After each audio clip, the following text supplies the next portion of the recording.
Partimos hoy día con nuestra querida profesora Macarena Gatica Silva, que nos está acompañando hoy día. Ella es profesora del Departamento de Comercial. Actualmente está dictando 4 ramos en el departamento y es un agrado contar con ella. ¿Y por qué se nos ocurrió que ella nos acompañara hoy en nuestro primer conversatorio?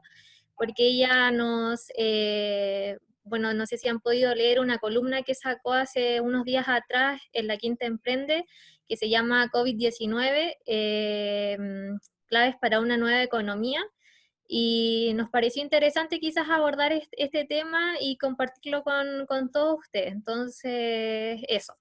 La modalidad de este conversatorio, lo ideal es que la profe como que nos vaya orientando un poquitito y nos vaya contando como ciertas experiencias que ella ha tenido, como desde la parte docente, que nosotros también y nosotras lo vayamos complementando, que vayamos preguntando si tenemos alguna duda, si queremos aportar con algún punto de vista. Lo importante es que todos participemos, porque así esta conversación va a ser más nutrida y nos vamos a poder como informar y vamos a poder tener el punto de vista de todos nuestros compañeros y compañeras, que yo creo que igual es importante para que sepamos en qué está nuestra carrera, qué piensan los demás y que todos podamos, que todo sea más nutritivo en realidad.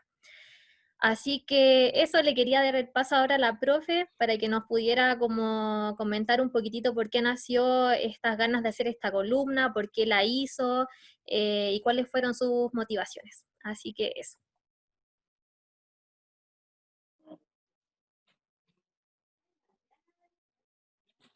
Profe, tiene el micrófono apagado. Sí. No, Sebastián, si me podías dejar como anfitriona para compartir una lámina, porfa. Sí, de inmediato.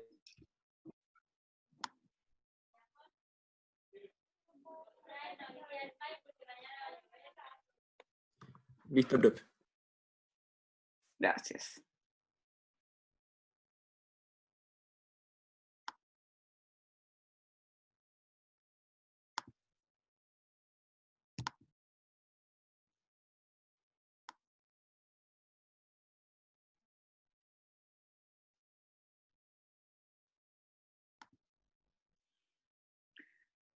Como decía la Connie, te equivoco con el nombre de la columna, porque yo, la columna era a ver, el título, el mercado que entró en nuestro ADN, ¿ya?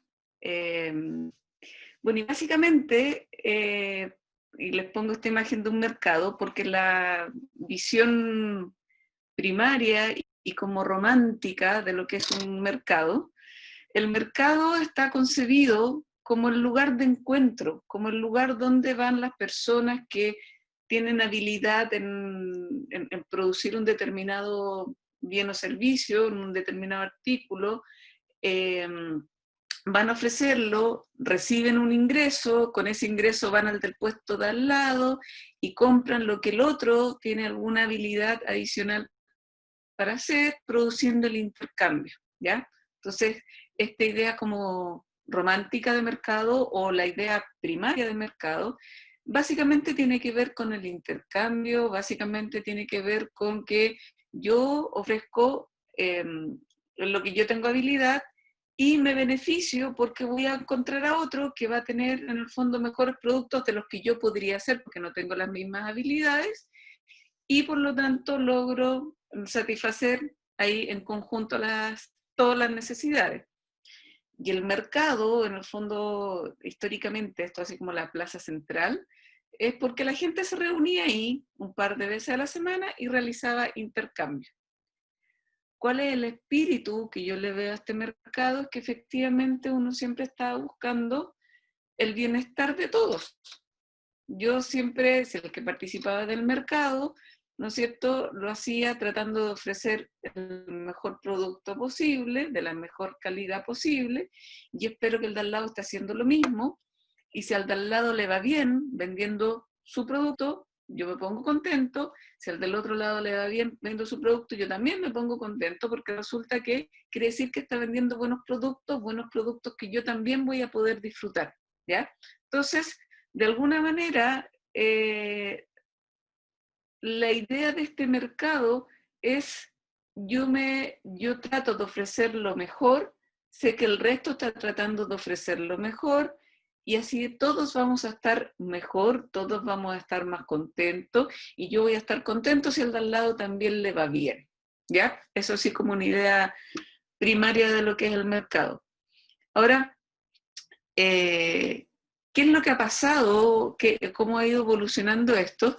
Y de hecho fue mucho, lo conversamos también, como decía Matías, cuando trabajamos en un documento a raíz del estallido social, que efectivamente cuando empezamos a hablar de economía, decíamos, no, pero estamos siempre en una economía neoliberal.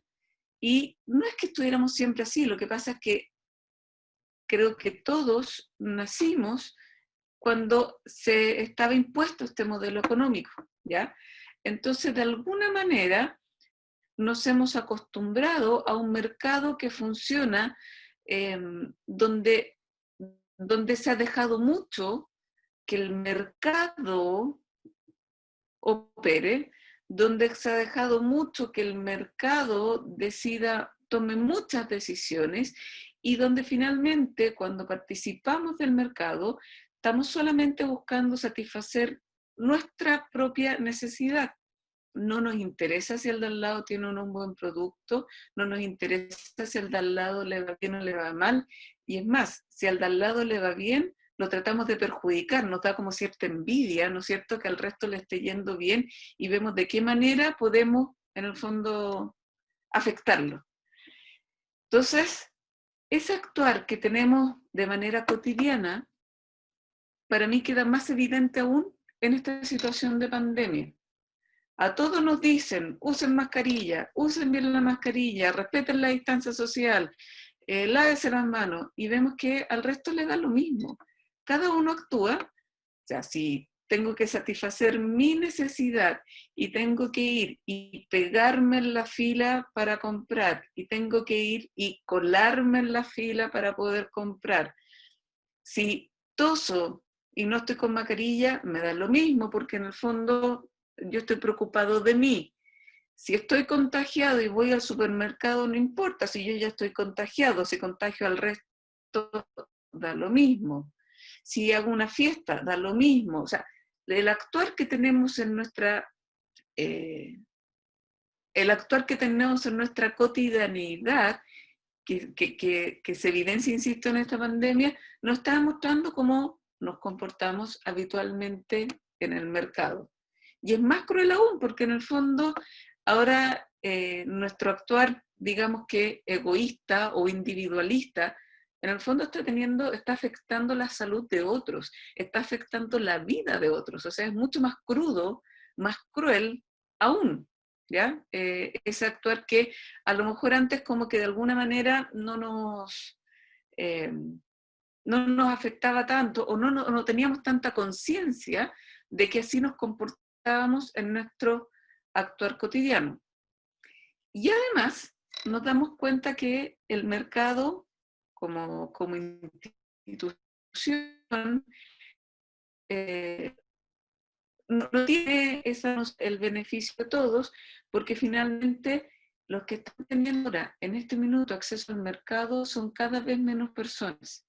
Y los que están teniendo acceso al mercado son los que tienen mayores ingresos, ¿ya?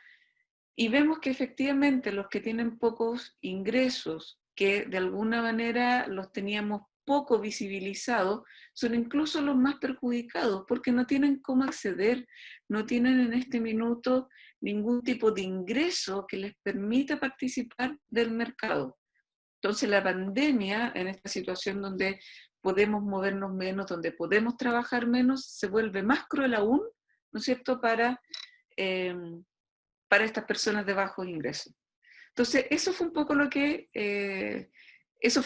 traté de escribir, ¿no es cierto?, en esta columna, de cómo, en el fondo, el mercado en el que hemos funcionado durante 40 y tantos años ha penetrado tanto en nuestra esencia que, aunque no estemos participando del mercado, seguimos actuando pensando en nuestro bienestar, sin importarnos lo que le ocurra al otro, en el amplio sentido de la palabra. Y eso era un poco lo que quería transmitir tristemente, pero esa es mi sensación. No sé si alguien quiere decir algo, comentar algo. Yo, señorita, entonces, en ciertas palabras se podría decir que esto también se debe a un poder de mercado, una falla de mercado técnicamente, ¿no? Que esto genere, yo digo, porque siempre en Chile se ha visto cierta clase social dominante en el mercado. No sé si será así, pero es dentro de un poco de mi ignorancia estoy dando este punto de opinión, en mi vago conocimiento. No sé si opinen lo mismo. A O ver, voy a es que construirme. no sé si es una falla del mercado, porque el mercado en sí no es lo malo. No podemos decir que el mercado es malo. El problema es que estamos actuando de manera no adecuada en el mercado. ¿Ya? No Claro, sé si alguna vez han visto o han escuchado, los que han visto el monopolio en sí no es malo. El actuar como monopolista es malo. Entonces, acá es lo mismo. El mercado en sí, yo no puedo decir que el mercado es malo, pero en el fondo, el actuar que estamos teniendo es lo no adecuado.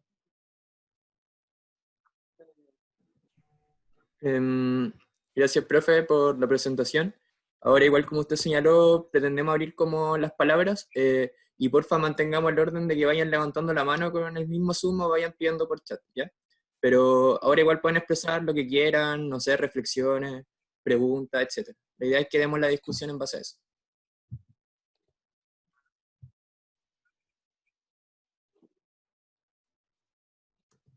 Matías.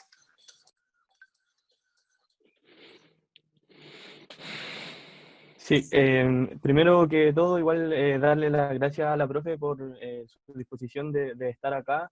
La verdad que es bueno que igual todos nuestros compañeros y compañeras sepan el apañe que la profe nos ha dado, como mencionaban delante, igual ha estado trabajando con nosotros en otras comisiones, entonces eso de verdad se agradece, son poco los profesores y profesoras que están como a disposición en ese sentido, entonces creo que en esta instancia es súper bueno reconocerlo, así que partir en ese sentido dándole las gracias. Y segundo, ya partir como en lo que a mí me llamó la atención, como que es de la columna de la profe, yo creo que ella igual me ha aguantado harto en los ramos de economía que hemos tenido y que hemos como debatido en ese sentido. Y aquí ella tocó un punto que a mí siempre me ha llamado la atención, y es en el sentido de que primero, de parte de nosotros y nosotras como ingenieros comerciales, es la tarea de tratar de vulgarizar, de popularizar o de tratar de llegar a la gente estos temas de la forma más popular posible, cosa de que ellos los puedan entender y ver que todo lo que es este sistema económico no es tan Claro. complejo como se cree. Y creo que no puede ser que ya a esta altura nuestra gente, nuestra familia tenga que estar así como constantemente mirando esto de lejos porque piensan que es muy complejo, y creo que en esta como columna se ataca a eso, a ver que en cosas simples esto nos afecta. Lo segundo, que es como lo que a mí me importó, que creo que cuando uno hace una crítica a este sistema capitalista, eh, parte como de cosas más básicas, que es como su esencia, que muchas veces cuando uno empieza a discutir y a tener debates, como que se habla de ese, no, que el capitalismo no sé, de años atrás, que el de futuro, el de hoy en día. Yo creo que hay diferentes matices, pero lo que a uno le debe importar, y creo que como que es importante en la discusión, es más antes, que es como en su base, que es como en la esencia. Y en esa esencia salen como este tipo de cosas que se nombraban, que la competencia, la competencia despiadada, la poca solidaridad y un montón de otras cosas que se nombraban en esta columna. Ahí igual hay un montón de otras cosas que quizás me gustaría como mencionar, pero prefiero como partir por eso en el sentido de lo grato de esta columna y de esta discusión es partir mucho antes de la oferta y la demanda, mucho antes de los costos y todo eso, sino que como de la esencia en la cual nos tiene arraigado este sistema. Un punto. Augusto. Buenas tardes. Primero que nada, gracias profesora por participar de este conversatorio. y por compartir su conocimiento con nosotros. Me gusta mucho este debate que se genera porque igual va harto en concordancia con lo que pasó el año pasado. Que el año pasado se produjo todo este estallido, fue básicamente por lo mismo, que son, creo que más que el mercado es un instrumento que puede sacar lo peor de nosotros y que eso se refleja antes de estas situaciones, antes de que pasara el estallido y porque ¿qué es lo que pasó antes del estallido? O sea, la gente sufría, o sea, había un montón de desigualdades, la gente sufre, todavía sufre. Y yo creo que el mercado, hay una visión muy bonita de lo que dice la profesora, que es el mercado como un sistema para mejorar nuestro bienestar, que es como el antiguo sistema más de barrio, como yo vendo flores y trato de hacer las mejores flores que pueda para venderlas, y también compro el mejor queso que hace mi vecino, y hay un diálogo. Pero siento que últimamente, sobre todo en el siglo XX y ahora, como que estamos más distanciados. Yo no sé cuál será la causa de eso, si es que tal vez la tecnología o el mismo mercado que se ha globalizado, pero, o sea, quiero plantear eso. Y siento que la solución de eso es educar a la gente, pero no de una educación tradicional, como la conocemos, sino una educación emocional. El saber o sea, lo que le está llegando ahora, que es el tema de ser inteligentemente emocional, ser empático con las personas. Creo que eso se puede hacer a largo plazo, Inteligencia pero social. eh, sí, pues totalmente. Ser trascendente, no solamente a la idea de mi propio beneficio, sino que el beneficio social, que el que estudiamos mucho en microeconomía 2 con la misma profe. Pero siguiendo el hilo, quería saber, yo supongo que esta puede ser una solución, pero a largo plazo. Entonces quería plantear cuál podría ser una solución de esto a corto plazo. Porque el poder generar una educación de esta manera, el poder llevar las generaciones, creo que son al menos 20 años, que se demoraría el poder generar un impacto a través de la educación. Pero ¿cómo podemos arreglar esto? Porque está pasando ahora. Eso básicamente quería compartir. Yo creo personalmente, esta es opinión, yo creo que el mercado hay que ordenarlo un poco. Hay que ordenarlo. Yo creo que de alguna manera nuestro actuar en el mercado ha sido motivado por el mercado. ¿Por qué? Porque en el fondo ha sido un mercado tan impersonal que nos hace actuar de manera impersonal. Ha sido un mercado tan frío que nos hace actuar de manera fría. Entonces, si de alguna manera pudiéramos hacer un mercado más justo, más ordenado, donde las personas sientan que pueden participar del mercado y no sientan que cuando participan del mercado los están perjudicando, de alguna manera eso nos va a llevar a darnos cuenta de que sí se puede actuar de otra manera. O sea, sin ir más lejos, todos los casos de colusión, en el fondo dicen, bueno, voy a comprar pollo y me están perjudicando, y voy a comprar confort y me están perjudicando, y voy a comprar remedio y me están perjudicando. Entonces todo eso lleva a que nosotros decimos, bueno, si el resto perjudica, ¿por qué tengo que yo actuar bien? También perjudico al resto.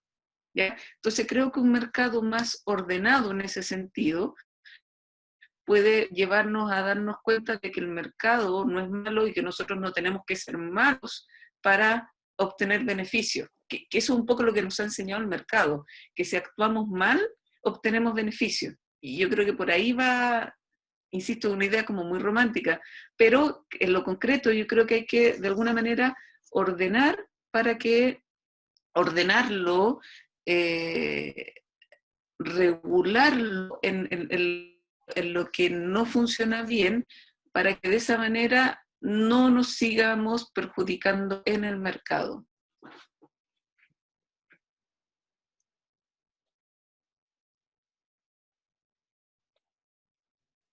Eduardo. Sí, complementando un poco a la información del compañero, Augusto León, me parece, ¿no? El que habló recién. El mismísimo. Sí, el mismísimo. Bueno, ¿sabéis que hay un libro súper bueno? Es un psicólogo que lo escribió, se llama Daniel Goleman. No sé si también la profesora lo conoce. Lo he escuchado. Sí, muy bueno. Bueno, ahí define un poco, porque primero yo creo que para organizar el mercado tenemos que saber organizarnos nosotros también como personas dentro de la sociedad. Descubrir cuál es nuestro propósito. Ella es como más un pensamiento filosófico ya, pero va en eso, porque fíjate que él habla en ese libro que se llama, bueno, es la inteligencia emocional, pero yo leí Focus, son súper parecidos, ya que el libro El Focus habla de más del carácter disciplinario que se debe adoptar frente a la sociedad para conseguir cierto éxito, ya, como por ejemplo, él definía ahí que era importante para el ser humano saber gestionar sus emociones. Es algo súper fundamental, que es cuando nuestros padres nos enseñan a discernir qué está bien, qué está mal. ¿Cachai? Después ya más adelante también habla un poco del albedrío. Ya tú tienes la oportunidad de elegir lo que quieras, ¿cachai? Pero cómo es lo que tienes que saber qué exactamente vas a elegir, porque piensa que después también habla y toda esta idea de inteligencia emocional para decir que es importante conocer tu mundo, ¿cachai? Que es tu conciencia, tu ser interior, ¿cachai? Tu discernimiento, todo lo que te enseñan a ti, tu experiencia personal, ¿cachai? A lo largo de tu vida. Y después te dice que también es importante ser empático, ¿cachai? Conocer el mundo de los demás, saber qué le falta a la otra persona. Y después, comprender tu mundo externo. Es como la unión de conjunto, ¿cachai? Donde están ciertos caracteres y después lo unís todos.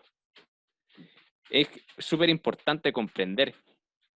Entonces, como decía la profesora, comprender el mercado también ya es importante, pero comprender también lo que necesitamos los demás, porque imagínate que eso genera, o lo que pasa hoy en día yo creo que es un problema de empatía, porque como decía la profesora ahí, estamos siendo un poco egoístas con el que está al lado de nosotros.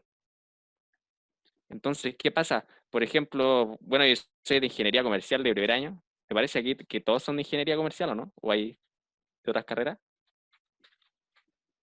Hay otras carreras. Gracias, compañero, no en la cabeza. Entonces, lo que pasa es que piensa el Robin siempre yo recalca mucho la cultura organizacional, la importancia que tiene dentro de una organización. Entonces, nosotros, por ejemplo, estaba viendo también el tema de los suicidios, y es porque nosotros mismos no somos capaces de ayudarnos. Deberíamos ser un poco más empáticos porque, por ejemplo, el problema económico es una de las principales motivaciones a la desmotivación. Entonces, son cosas que llevan a hacer cosas que tal vez no generamos, nosotros deberíamos ayudarnos a generar a nosotros mismos, a nuestros compañeros, a nuestros pares, un horizonte más amplio de posibilidades. No sé si entienden el punto, sí. Como que ayudarnos entre nosotros mismos, porque si bien, por ejemplo, a lo mejor la universidad como tal no ayuda dentro de de ese margen así psicológico, entonces nosotros sí podríamos ser una ayuda para nosotros mismos y lo mismo pasa con la economía. Entonces hay como cierto poder, por eso yo decía recién el poder de mercado, porque siempre hay una clase social que se ayuda entre sí. Hay cierta influencia. Entonces tenemos que darnos cuenta, por ejemplo, lo vimos en la crisis social, que la mejor influencia también podemos ser nosotros, conseguimos cambios.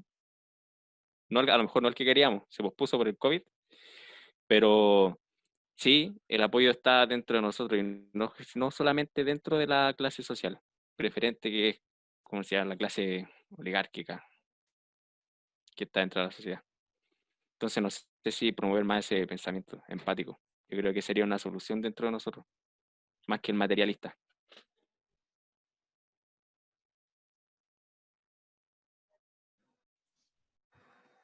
Mario. Bueno, yo quería preguntarle un poco a la profe con respecto a eh, como a estos problemas que se dan en el mercado. Me gustaría saber como, cuál es la lista que usted cree que deberíamos atacar para cambiar este mercado. Porque por un lado la academia nos dice que el mercado funciona porque los seres humanos somos egoístas y que tenemos, o sea, en base a eso el mercado funciona, que es como la teoría como clásica de la economía. Por otro lado, el gobierno en Chile es minúsculo, entonces igual a veces ese como juego un poco entre de que a mí me, ¿cómo se dice? Como a mí me, es que no quiero decir cago. Claro, como cuando, por ejemplo, no sé, pasa lo de la corrupción de los pollos, entonces yo igual voy a ser malo, o voy a ser de una forma mala.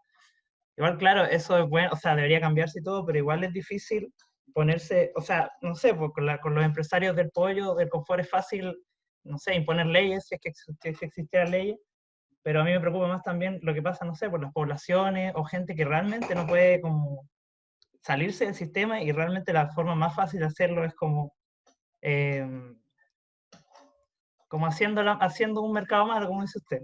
Entonces, igual me gustaría saber cómo, a quién cree usted que uno debería responsabilizar dentro de la sociedad.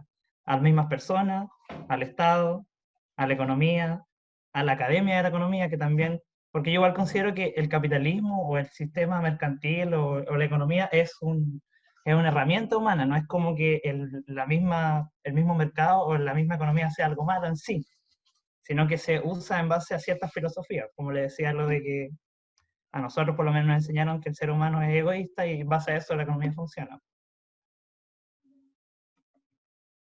Yo no creo que el ser humano sea egoísta per se, o sea, yo creo que efectivamente, y como toda persona siempre va a tratar de satisfacer sus necesidades, pero en esta satisfacción de necesidades no necesariamente tenemos que estarle pegando zancadillo o codazo al de al lado, ¿ya? Entonces, la idea es, y por eso digo, el concepto de mercado es busca tu bienestar, pero no trates de perjudicar al de al lado, y yo creo que en este minuto estamos en un mercado donde buscas tu necesidad, y además si puedes perjudicar al de al lado, mejor, ¿ya? Entonces, por eso digo que el concepto de mercado en sí no te está llamando o no está llamado a perjudicar, ¿ya? No está llamado a necesariamente ser egoísta, sino que a satisfacer tus necesidades de buena manera, pero, insisto, de buena manera, o sea, ofreciendo un buen producto,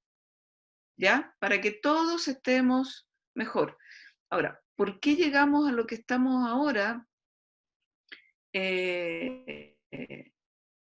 Yo creo que no es problema del mercado necesariamente.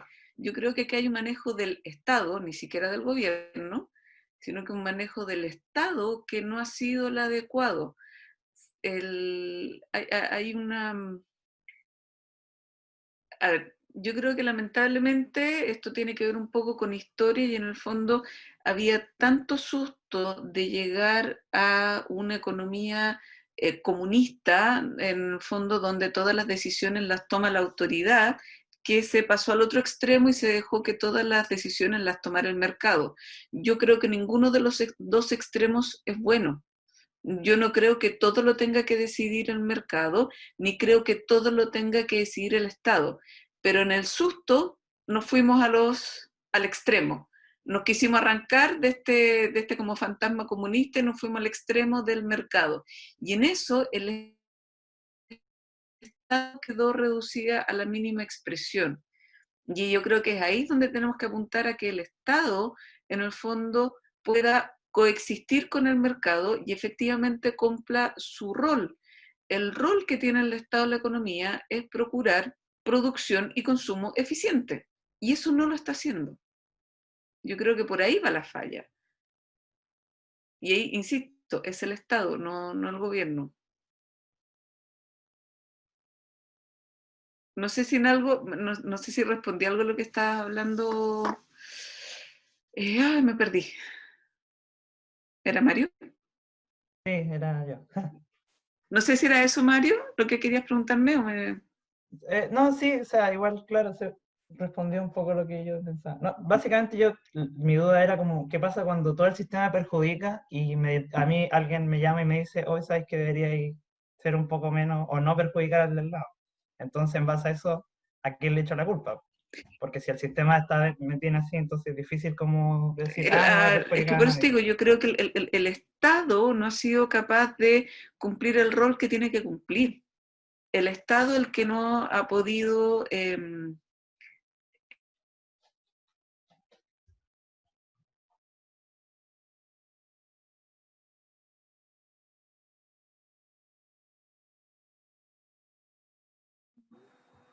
Se nos quedó pegada la profe. Parece. Esperemos que vuelva. A la vez.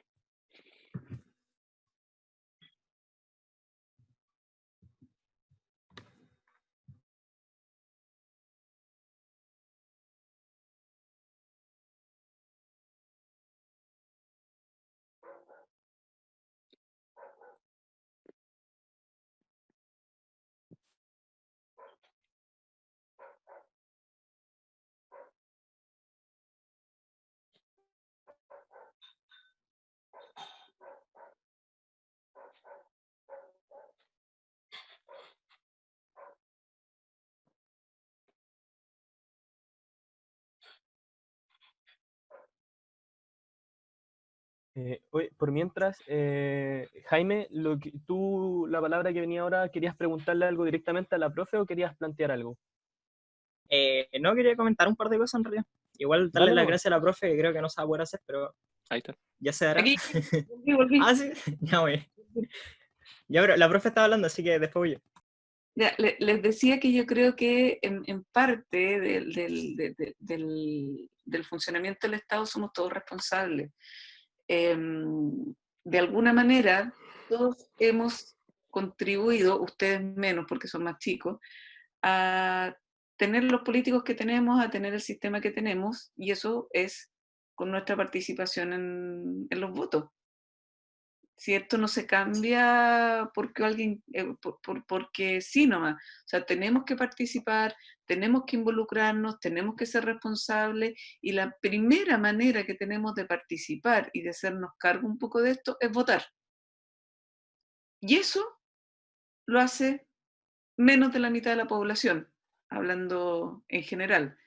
Y eso obviamente hace que las cosas permanezcan en un estado, en el fondo, más o menos constante a través de los años. Entonces somos los primeros en llamados en un poco hacernos cargo de qué estamos haciendo para efectivamente cambiar las cosas. O sea, el otro día, no sé si acá hay alumnos míos de Micro 2, estamos teniendo el comportamiento, o se suele tener el comportamiento del freerider, pasajero gratis o parásito, donde efectivamente dejamos que el resto decida por nosotros. Total, en el fondo muchos dicen, bueno, si voto o no voto, la cosa no va a cambiar, así que mejor me quedo en mi casa y no voy a votar. Pero no, esa no es la mentalidad.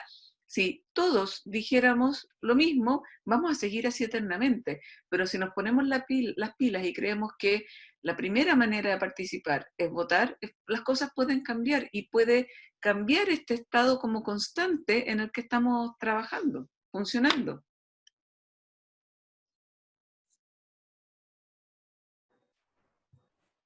Jaime, igual pedirles que en sus palabras o preguntas sean un poquito más concretos. A veces igual nos vamos un poquito por la rama, entonces tratar de dirigir un poquito mejor las preguntas. Vale, gracias que lo digáis antes de que hable yo, porque tenía más presión mi idea. Así que lo siento, ojalá se dé después de esta. Primero que nada, gracias chicos del Centro Alumno y gracias profe por escucharnos y tener esta instancia que yo no la había tenido nunca por lo menos, así que lo agradezco bastante.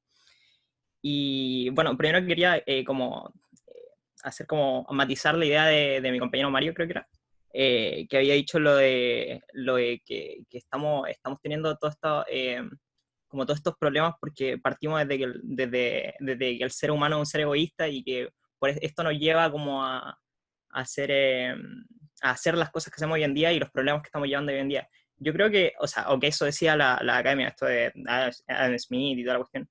Bueno, yo creo que, o sea, en lo particular también he escuchado que él también decía, o sea, él yo creo que nunca se imaginó que el ser egoísta iba a llegar a más allá de solamente pensar en nosotros, o sea, no solamente pensar en nosotros para llegar a nuestra propia satisfacción, sino que también pegar de un codazo al del lado en el camino. Yo creo que eso no es ser egoísta, eso va más allá, eso llega a ser tóxico, o sea, eso para nada creo que está relacionado con lo que él quería decir en su libro, en el que escribió. Y creo que va más allá de lo que él nunca llegó a pensar, o sea, igual era algo como inimaginable en ese entonces. Pero es una realidad y creo que desde los años 80, que es por lo menos lo que yo he escuchado hablando con personas mayores, con mi viejo, que siempre le ha gustado como la parte política y la parte de economía, sí creo que siempre ha estado esa cuestión en Chile y encuentro que siempre eso del intentar ser mejor que los demás o que el de al lado tenga un poco menos, siempre como que mi pasto sea más bonito que el del vecino, eso en Chile siempre ha estado y es un tema que creo que lo deberíamos empezar a dejar de lado y que nuestra generación por lo menos creo que se está encargando de hacerlo en cierta parte, porque se está apoyando un poco más a lo que somos y como darnos apoyo entre nosotros. O sea, ya cuando alguien dice algo malo a otra persona es como, oye, ¿qué te pasa? ¿Cachai? Eso antes no pasaba, yo cuando era chico no lo veía. ¿Cachai? Entonces como un tema de que va más allá de la economía, sino que va como a las personas en sí. Por otra parte, sobre el estallido social, yo creo que también habló, no me acuerdo si fue Mario o era Augusto, no me acuerdo, pero creo que todavía no termina y creo que la labor del Estado ahí no se ha acabado porque al final ellos no solucionaron nada, o sea, esto se ha dado porque básicamente nos dijeron, oye, hay que dar tiempo para que las ideas se concreten y resulta que justo llegó esto del coronavirus, entonces tampoco es como que el estallido social se haya superado, sino que yo creo que está dormido nomás, mientras no hayan soluciones reales. Y lo otro que quería hablar era sobre la empatía, y matizando igual sobre lo que decían mis compañeros, que es sobre...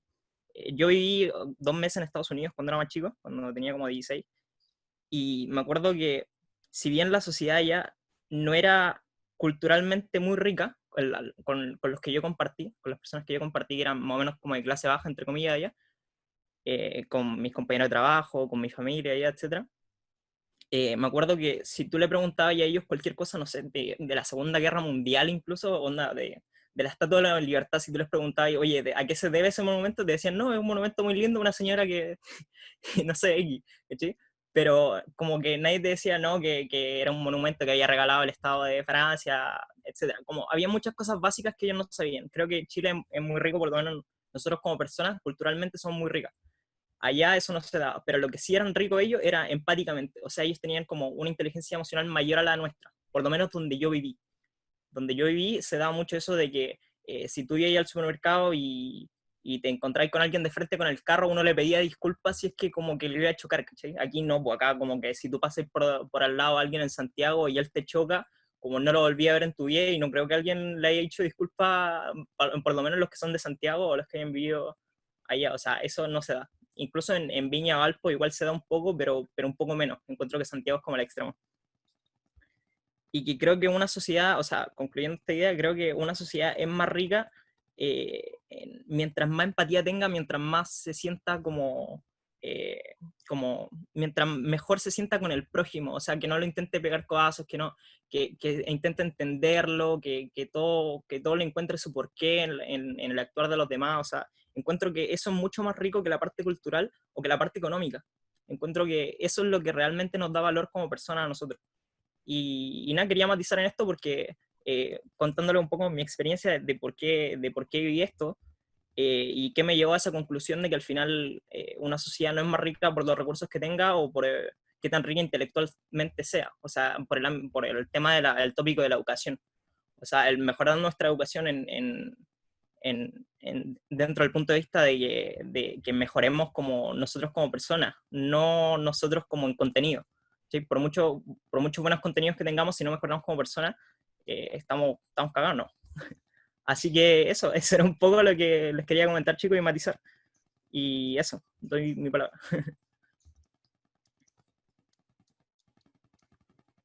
Profe, no sé si quiere agregar algo ahora o esperamos algunas palabras más. No, está bien. La reflexión que hace Jaime básicamente es una sociedad donde uno se sienta acogido. Y eso no es fácil. Ujú. Cristóbal. Voy a intentar de ser como lo más concreto posible. El primer tema del que quería hablar era un poco lo que estaban hablando antes de la relación de la moralidad y el mercado. Bueno, cualquier sistema en general. Y dejar como planteado la pregunta de si el sistema, sea cual sea, es en realidad el culpable de que el ser humano se comporte de cierta forma. Yo creo que es un tema igual importante, que se relaciona un poco con lo que decía el Matías, que es un poco como plantearnos cosas desde la base. O sea, hasta qué cierto punto está en nuestra naturaleza ser de cierta forma, quizás ser individualista, ser de otra forma. Quizás es un concepto un poco más moral, pero creo que igual es súper importante planteárnoslo constantemente para construir un sistema que cada vez se va volviendo mucho más complejo. Creo que partir de la base es como lo más importante. Yo personalmente creo que no podemos esperar que un sistema nos entregue moralidad. Creo que eso igual parte de uno mismo. Entonces, el hecho de que parte de uno mismo hace que no tengamos que esperar ningún tipo de cambio de sistema o ningún sistema en específico para hacer las cosas de cierta forma. Igual como decía la profe, creo que el mercado como tal, como idea, no es el que genera estos tipos de problemas, como el hecho de las colusiones. Es el ser humano el que se aprovecha de estas cosas. Pero igual eso es como un tema súper debatible. Y otra cosa que quería dejar como en un tema que quizá se pueda discutir, es el tema de que esta es la economía en la que nosotros estamos como inmersos, es súper dependiente de otros países, principalmente la latinoamericana, bueno, todas en general, por todo esto que ocurrió de la globalización, hay como una diversificación en todas las cadenas productivas, y esto igual genera que sea mucho más arriesgado cuando ocurren ciertas catástrofes o problemas en otros países, nos repercute completamente. Más que nada nosotros que somos países que los impactos económicos mundiales incluso nos afectan más que los impactos particulares de nuestro país.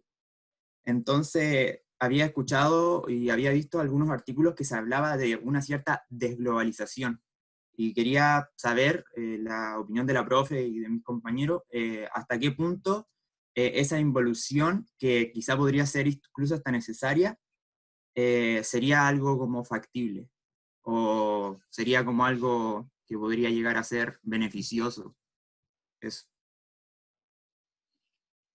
Eso es complejo, a ver, una desglobalización. Hay que pensarlo bien. De hecho, yo le he estado dando vueltas y he leído distintas cosas.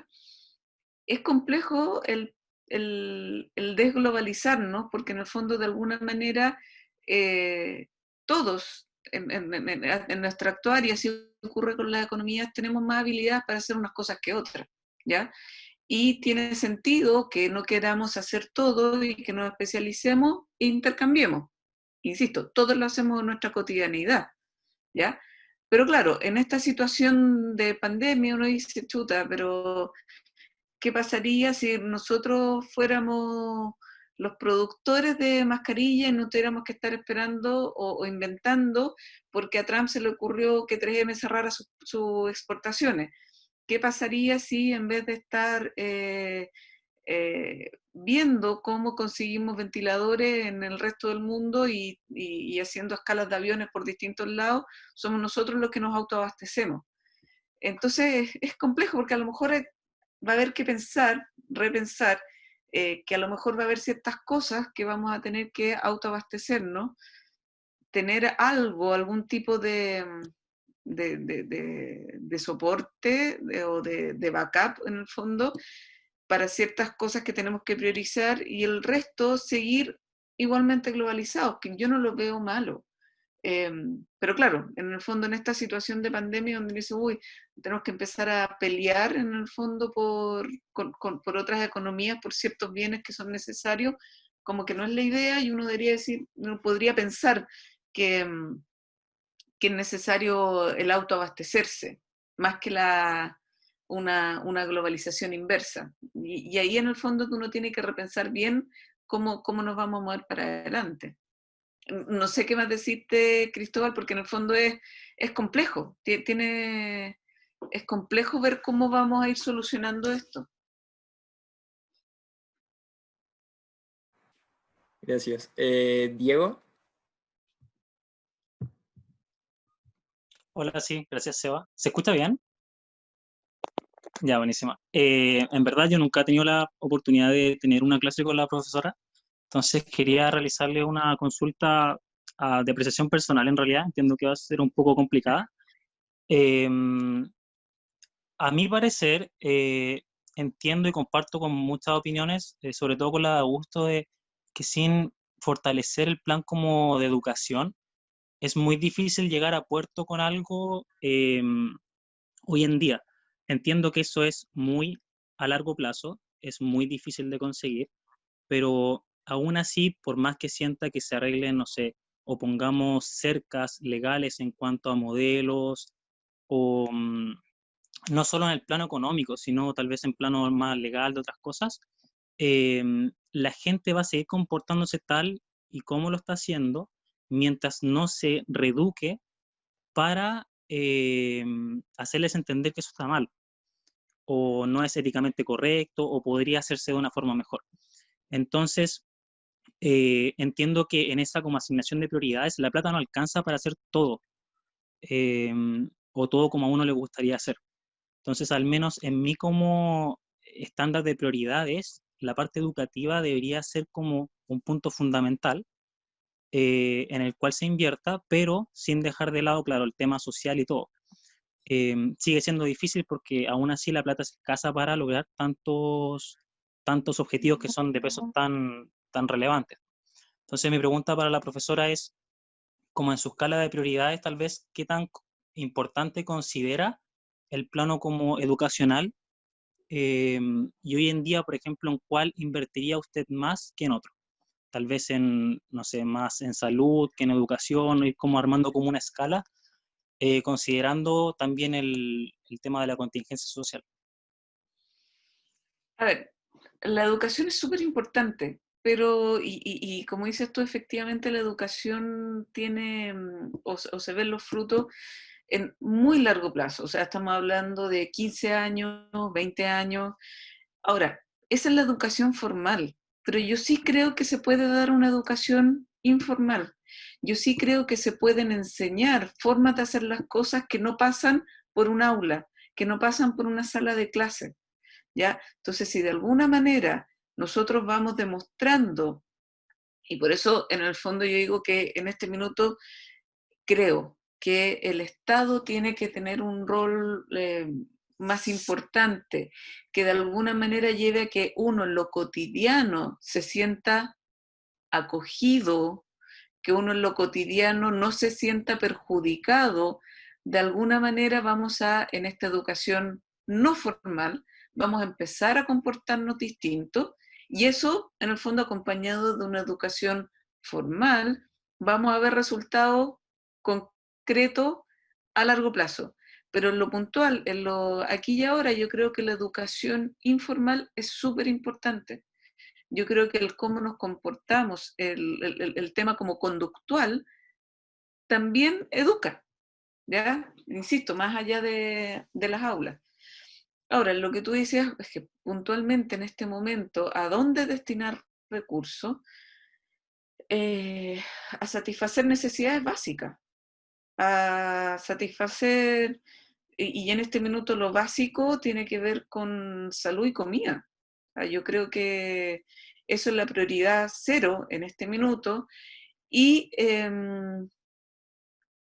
de ahí pasar a educación y lo que tenga que ver con trabajo, o sea, con fortalecer ese tipo con tratar de fortalecer esas bases que haga que la persona pueda sentirse tranquila cuando sale a trabajar y que cuando sale a trabajar sabe que va a tener un ingreso y con eso va a poder comer y así sucesivamente. No sé si con eso Diego, algo respondí, pero yo, en el fondo, la educación es súper importante, es fundamental, pero yo sí también creo mucho en la educación informal. No creo que todo tenga que ser la educación formal. De hecho, lo que estamos haciendo acá no es educación formal. Estamos haciendo educación informal, estamos, en el fondo, el hecho que lo conversemos, el hecho que lo discutamos, el hecho que todos planteen distintas alternativas, no es lo que se da en la sala de clase, y es igualmente importante y puede tener efectos más inmediatos que pensar en educación formal de 15 años, 20 años. ¿Puedo responder? Sí, dale, Diego. En verdad agradezco su percepción. Con el tema de la educación como informal, como usted expresaba, en verdad no lo había considerado así, o sea, no había considerado esa opción. Es súper interesante, pero no siente usted como que eso va en qué tanta voluntad yo tengo para educarme informalmente. No sé si soy yo como apreciación personal, pero yo como que considero que la gente, aunque le den todas las instancias, en su generalidad, entiendo que hay muchas excepciones, ni siquiera tiene la voluntad para aprovechar esa instancia que usted dice. Sí, absolutamente, y por eso de alguna manera digo, tenemos que un poco hacernos cargo de cómo actuamos, ¿ya? De nuestro actuar más básico, y por eso es importante que de alguna manera vayamos cubriendo, o sentirnos acogidos, ¿ya? Sentirnos acogidos y saber que tenemos un Estado que nos acoge, de eso de alguna forma va a cambiar nuestra predisposición a cómo nos enfrentamos con el resto. Va a cambiar, en el fondo, de alguna manera nos va a hacer girar un poquitito el switch, es decir, bueno, en realidad, ya, si en este minuto me están ayudando, en este minuto me están acogiendo, en este minuto están ayudándome a solucionar un problema, entonces, si me están ayudando, yo podría ayudar a otro, o sea, de alguna manera el tratar de, no sé, hacer una especie como de cadena de favores, no sé cómo decirlo, pero cuando uno se siente acogido, es más fácil que pueda querer acoger al resto y esté en una disposición distinta. Que sea como un efecto sinergial. Ya, profe, muchas gracias por la respuesta. Gracias. Mati. Sí.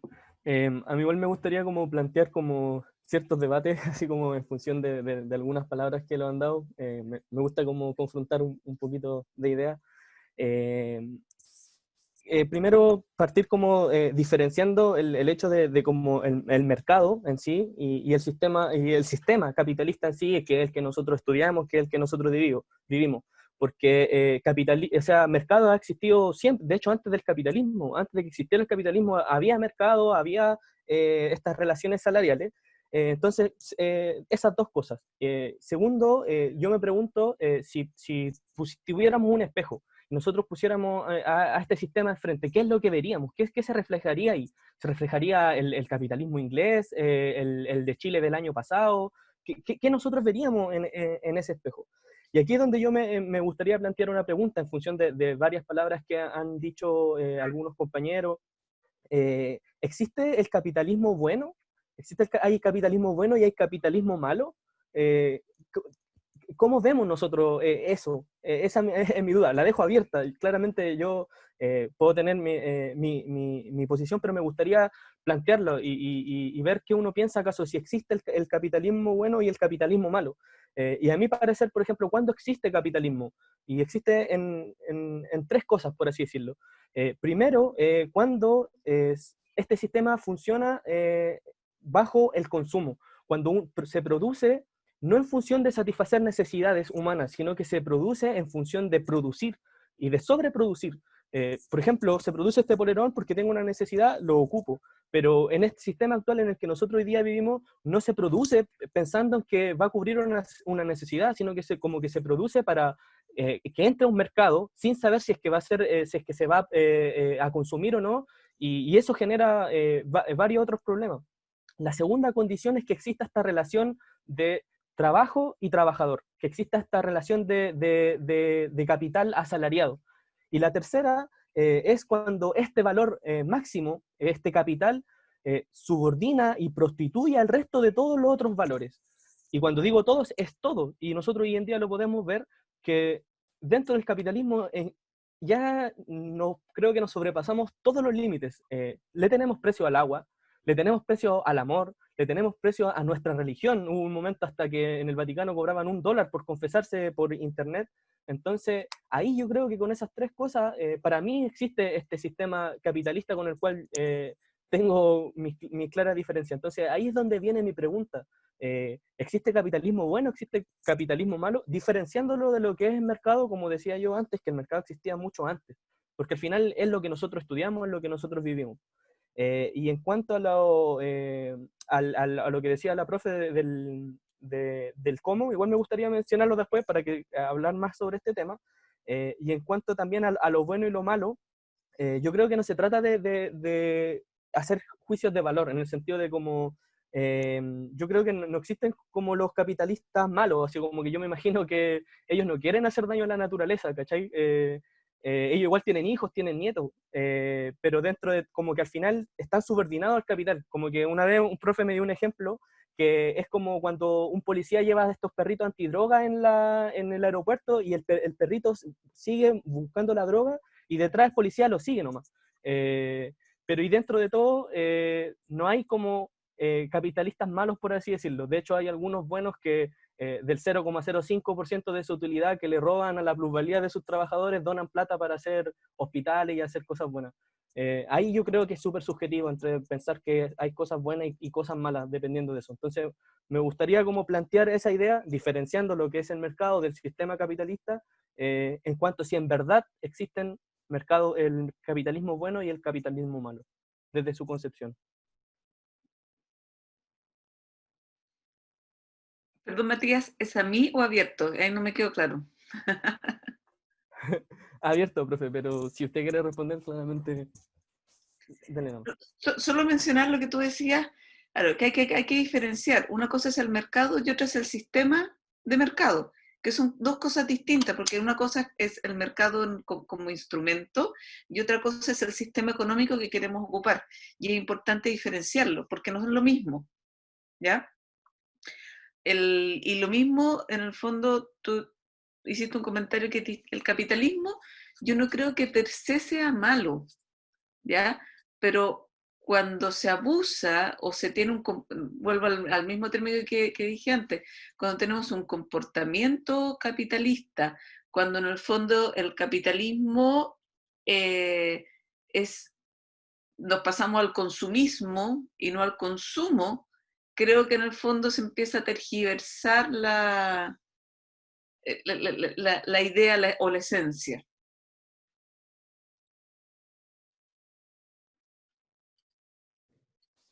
Mario, que había levantado la mano. Y soy la Sofía ahora. Profe, quería preguntarle sobre lo que dijo recién de la educación informal. O sea, como o sea, son dos cosas. ¿Cuál sería como su marco para definir para usted la educación informal, cómo se da, cómo podría darse también?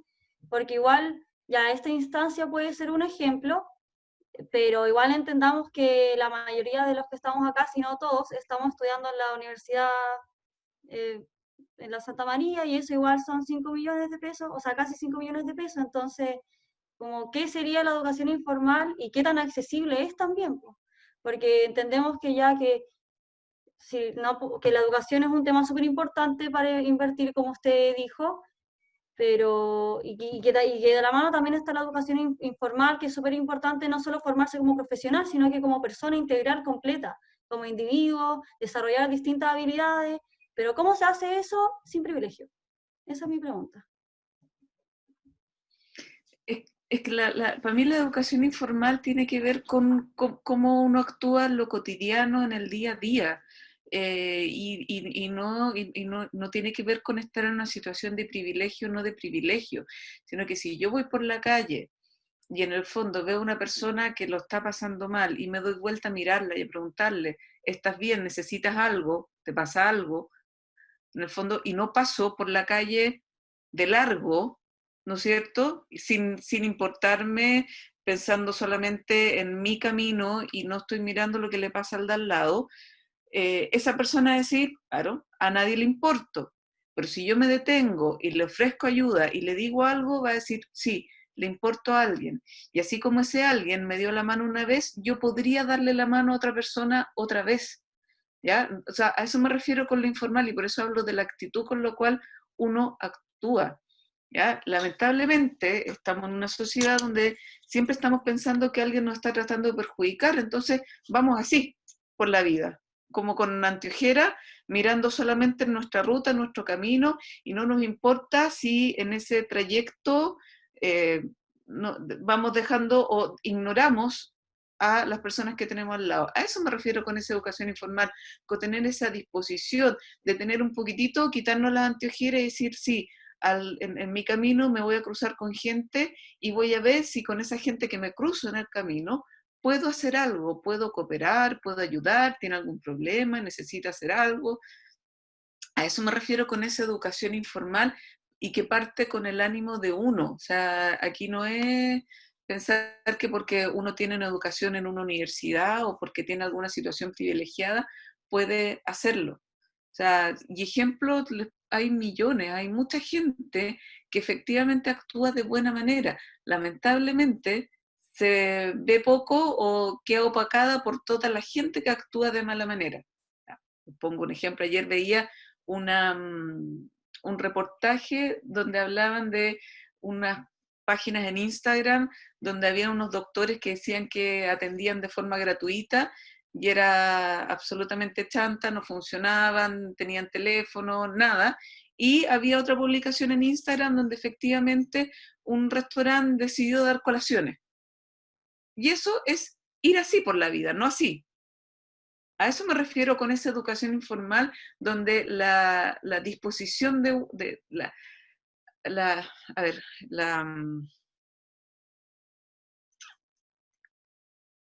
la forma en que uno actúa le va enseñando al resto cómo debería actuar para dejar de andar así.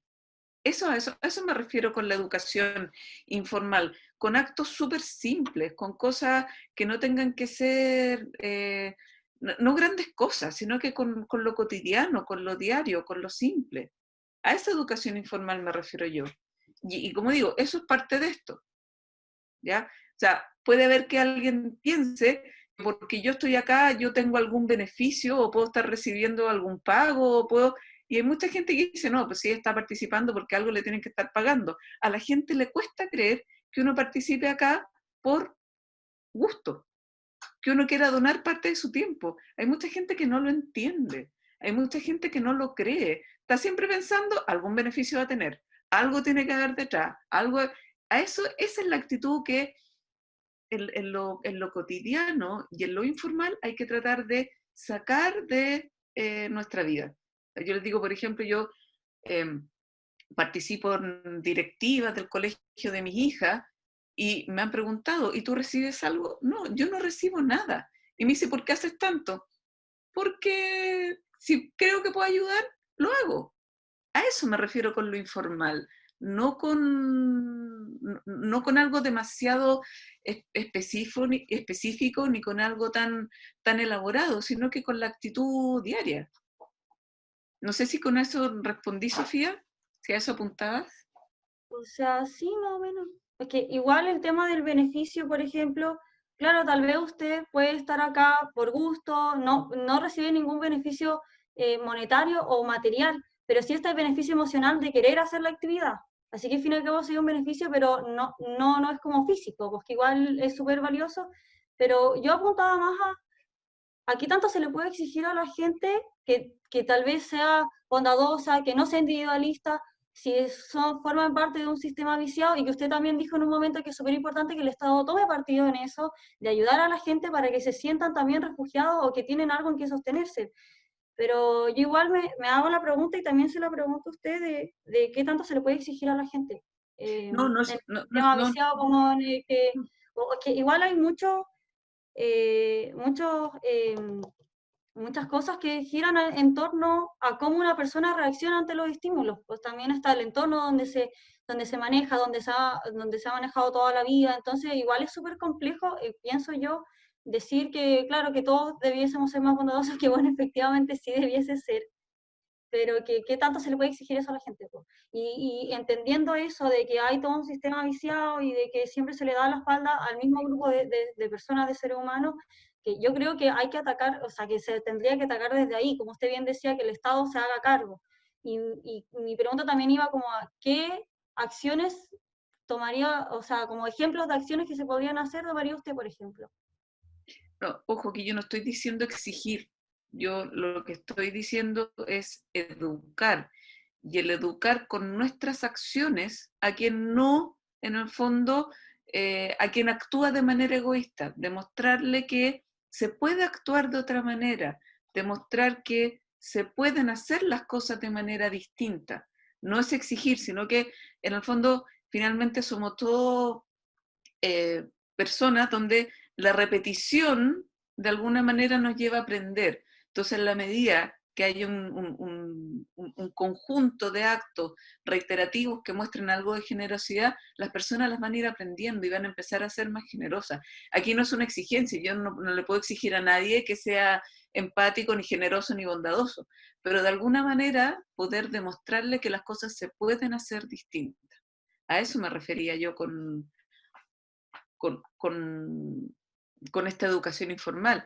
Y cuando digo que el Estado debería, en el fondo, acoger, es para que demostrar que efectivamente las personas, sobre todo las que tienen más dificultad, las que tienen más bajo ingreso, son personas que sí le importan al Estado, a toda la institución, y que de alguna manera el Estado se va a preocupar de que solucionen sus problemas, de que satisfagan sus necesidades, de que no se vean en la dificultad que se ven hoy día. A eso me refiero con... Entonces, en concreto, a ver,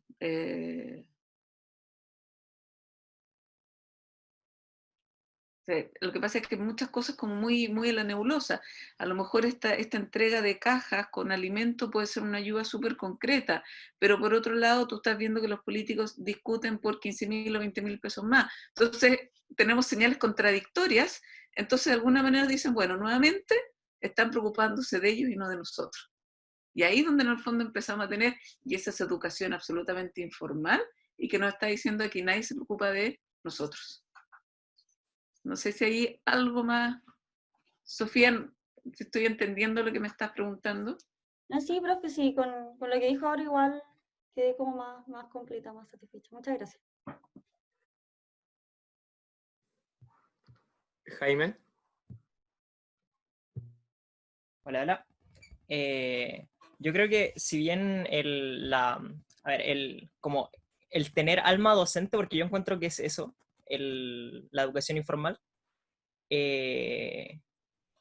va desde algo muy lindo, que es como esto de que se generen cosas gracias a la sinergia de cadena, esto de favores, esto que se da, o sea, eso es verdad que se da, y que si uno ve que alguien está haciendo algo bueno, intenta hacer algo bueno igual, por devolverlo, por lo que sea. Y es verdad que a pesar de que todos buscamos algún beneficio en lo que hacemos, o sea, yo por lo menos soy de las personas que piensan así, de que todos buscamos algún beneficio que no tiene por qué ser económico, no tiene por qué ser, o sea, el sentirse bien consigo mismo ya es un beneficio por sí mismo, ¿cachai? Entonces, yo creo que quizá esto no es exigible, pero sí se pueden exigir que se generen las instancias para. O sea, eso sí se podría hacer. Se podría pedirle a las universidades que tuvieran ciertas instancias, porque esto igual, lo que hacen ustedes, chicos, acá es algo que surgió de ustedes, pero no es exigido por el Estado, que siendo que sí se podría hacer y que no es algo muy caro. O sea, que hubiera cierta normativa que exigiera como que se dieran este tipo de cosas.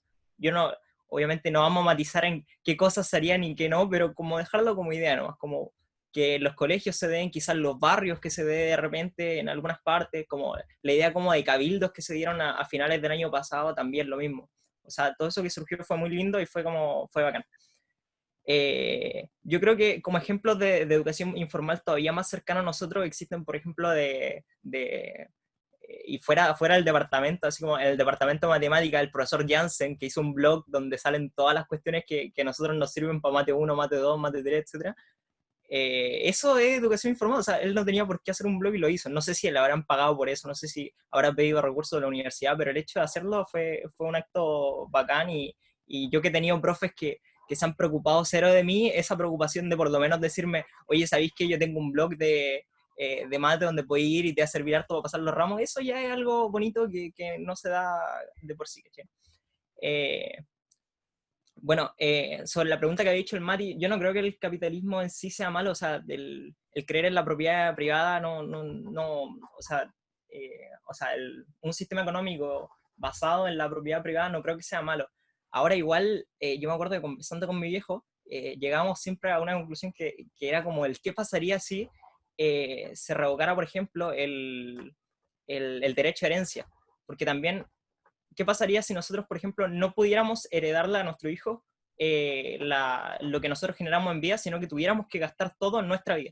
¿Sí? O sea, entre comillas, o todo lo que nosotros dejáramos se le dejara no sé, al Estado y que lo repartiera. Siempre llegamos como a ese tema de qué pasaría si, porque algo que yo creo que nunca se va a dar, porque va como en contra de lo que nosotros creemos, va en contra del sistema de esa idea de por sí, pero igual no va en contra de la propiedad privada, sino que es como algo raro, es como el derecho en vida.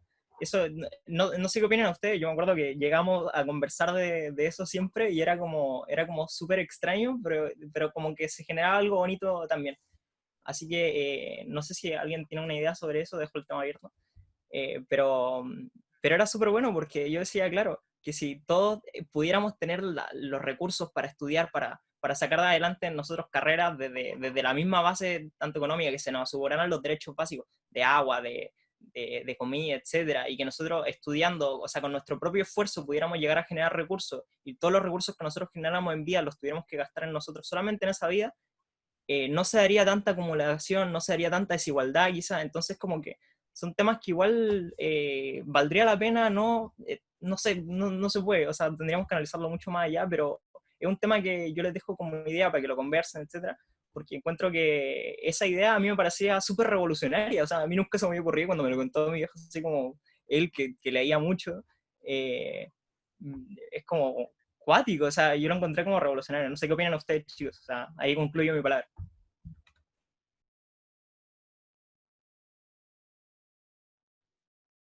Víctor. Hola, mira, yo he escuchado varias opiniones acerca como de cómo actúan las personas. Encuentro que eso es un fiel reflejo de las consecuencias de las organizaciones que están insertas en la sociedad. Porque nosotros no podemos controlar a las personas porque algo que es bueno o malo ya es subjetivo y eso no se puede controlar, pero sí podemos crear organizaciones que tengan una mejor distribución y así tanto se beneficia al Estado como a las mismas personas, porque hoy en día yo creo que el gran problema es que los recursos están demasiado concentrados. O sea, un ejemplo que yo creo que lo tengo grabado en la cabeza, que mi vecino se le ocurrió una gran idea de limpiar los autos de lujo, pero de lujo, lujo. Y como que ahora me está comentando que nosotros no tenemos la noción de cuánta concentración de plata y riqueza hay en Chile, porque es demasiada. Entonces, yo encuentro que el Estado, como por su lado, tiene que promover estos espacios, los espacios de una mejor distribución en las organizaciones. Y así nosotros les podemos enseñar esa educación a las personas de actuar mejor, de actuar de una manera más cooperativa. Pero eso se lleva a cabo con una legislación y fiscalización del Estado. Y lo otro es que también he escuchado mucho de esta cuestión de que el agua es privada y los recursos deben ser gratis, pero yo creo que hay que tener ojo, porque muchos de los recursos se están acabando y muchos de los recursos también hay que ponerle un costo. O sea, por ejemplo, te doy otro ejemplo de Argentina, que el gas era tan barato el gas, que las personas para mantenerse calientes en invierno prendían la cocina a todo dar durante toda la noche y es una pérdida de recursos enorme. Entonces, como los recursos deben tener un costo, de la mano con un límite, pues no puede ser que yo tengo demasiada plata y puedo pagar todos los recursos que yo quiera. Van dentro de rango, pero lo que más yo le doy enfoque es que no hay que enfocarse a las personas porque sus actitudes son una consecuencia de las mismas organizaciones que están presentes ahora.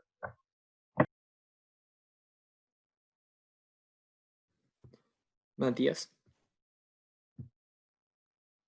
He ido anotando algunas cositas para que no se me olviden, así que en delante igual se hablaba de lo que era el Estado, de cómo solucionar esto, se hablaba del tema de la educación, y antes como de pasar a ver el cómo, me gustaría evidenciar que igual es un poquito más complejo que eso, po. De hecho, incluso de cómo entiende cada uno lo que es el Estado, po. Y al menos yo como lo entiendo, lo veo, que un sistema, ya en este caso el capitalista, como cualquier otro, necesita de aparatos para su funcionamiento, po. Y el sistema capitalista, uno de los aparatos que tiene es el Estado, po. Y como yo al menos entiendo, percibo el Estado, es que es como la voluntad de la clase más rica, de la clase más poderosa, convertida en leyes. Por eso es que, por ejemplo, cuando hoy en día nosotros queremos hacer un cambio de constitución y queremos cambiar todo eso, la gente con más plata se enquisca y como que no quiere y no a la nueva constitución, porque el Estado, las leyes que están ahí, para mí, es la voluntad de esas mismas personas hechas leyes. Y entonces por eso es que tampoco se niegan a poder cambiarla. Y el Estado es algo más complejo que solamente esas leyes, po. El Estado tiene un ejército, el Estado tiene policías, tiene cárceles, tiene todo un sistema coercitivo de represión a su cargo. Y no tan solo eso, aparte de como este aparato estatal, también tiene otras cosas que yo lo encontré como nombre en Gramsci, que es lo que él denominaba hegemonía. Y él nombraba, en esto que se llama hegemonía, nombraba al Estado como hegemonía acorazada de coerción, o también al revés, coerción acorazada de hegemonía. ¿Y a qué se refiere esto? Que se refiere que para poder instaurar todo este sistema y para poder llevarlo adelante, se requiere de un liderazgo ideológico, moral, se requiere de una, como él nominaba, un consenso entre el dominado y quien lo domina. Es decir, como que no, yo acepto ganar una miseria de plata porque lo necesito, entonces lo acepto. Entonces, lo que él dominaba dentro de lo que era hegemonía también existía esto, como del consenso entre la persona que es explotada ante su explotador, como chuta, no tengo otra opción, entonces lo acepto. Y además de esta hegemonía en ese aspecto también hay otro, como por ejemplo el cultural, el ideológico, el educacional, en cuanto a la iglesia. En todas partes se ejerce esta dominación sobre nosotros, en el nombre de los aeropuertos, en las calles. No es lo mismo ponerle a una calle Lautaro que ponerle Washington. Entonces, hasta en esas cosas, en la forma de vestir, así como que te tienes que vestir de esta forma, en la estética, en un montón de cosas, podemos darnos cuenta de cómo esto opera sobre nosotros, po. Entonces, en el cómo, después, cómo logramos dar esta batalla que parece que es como casi difícil, es casi como imposible, po. Y una de las cosas que, por al menos como yo creía, que es ir progresivamente quitándole o dándole varios combitos así a este sistema para arrebatarle cosas, como cuáles, irle arrebatando cosas que son nuestras, como es la educación, como es la salud, y ir creando nuevas relaciones sociales, porque como decían en delante, en cuanto a la educación formal y no formal, es crear nuevas relaciones sociales que partan desde cero, es construir de construirse, y estar en un constante como proceso en ese sentido para ir pudiendo avanzar en ese sentido. ¿Y cómo hacemos eso? También, ¿cómo lo hacemos? Y yo de ahí aprendí que como en delante el Jaime nombraba el tema de la revolución, Fidel decía que la revolución se gana, yo digo se gana porque no se gana o se pierde, sino que se gana siempre en el plano de las ideas. Nuestra batalla, de hecho nosotros como estudiantes hoy en día, nuestra batalla para poder superar esto es siempre en el campo de las ideas.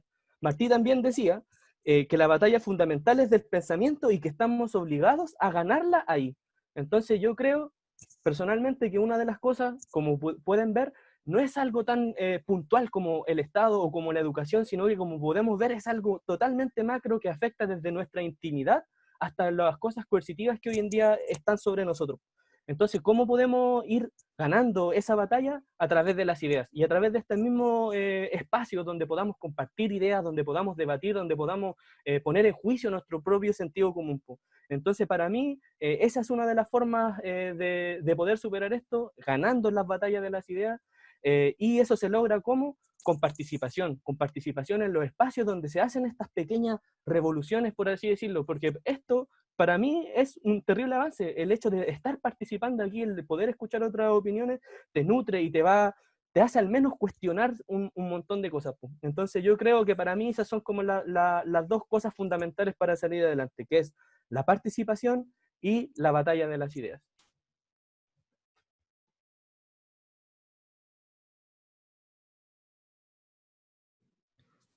Christopher y luego Diego. Disculpa, no sé tu nombre, el chico que estaba hablando recién. Matías. Yes.